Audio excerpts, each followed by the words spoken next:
সেদিন বানিয়েছিলাম green chilli chicken. এর জন্য প্রথমে ধনেপাতা আর কাঁচা লঙ্কার একটা পেস্ট তৈরি করে নিলাম। এরপর চিকেনটাকে দুভাগে ম্যারিনেট করলাম। প্রথমে লেবুর রস দিয়ে 10-15 মিনিট রেখে এর মধ্যে দিয়ে দিলাম গোলমরিচের গুঁড়ো, অরিগ্যানো, আর দিলাম ময়দা, ধনেপাতা, কাঁচা লঙ্কার পেস্ট আর একটা ডিম। সবটা ভালো করে দিয়ে ভালো করে ম্যারিনেট করে আধ ঘন্টা থেকে 45 মিনিট রেখে দিলাম। এরপর আধ ঘন্টা 45 মিনিট হয়ে গেলে সাদা তেলে ওই ম্যারিনেট করা চিকেনগুলো একে একে ভেজে তুললাম। এক পিঠটা ভাজা হয়ে গেলে আরেক পিঠটা ভেজে নেব। এরপর ওই তেলের মধ্যে দিয়ে দিলাম রসুন কুচি আর রসুন আর কাঁচা লঙ্কার পেস্ট।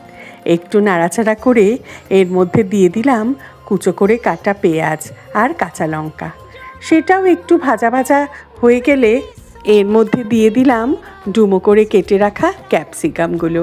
পেঁয়াজ, রসুন কুচি, রসুন কাঁচা লঙ্কার পেস্ট আর ক্যাপসিকাম সবগুলো একসঙ্গে খুব ভালো করে নাড়াচাড়া করে এর মধ্যে দিয়ে দিলাম সয়া সস আর ধনেপাতা কাঁচা লঙ্কার পেস্টটা। সেগুলো সব ভালো করে মিশিয়ে এর মধ্যে এবার দিয়ে দেব চিকেনগুলো দিয়ে মশলাগুলো ভালো করে নাড়াচাড়া করে দেব একটু ভিনিগার আর একটু নুন। সব ভালো করে মিশে গেলে এরপর এর মধ্যে দিয়ে দেব একটু গরম জল।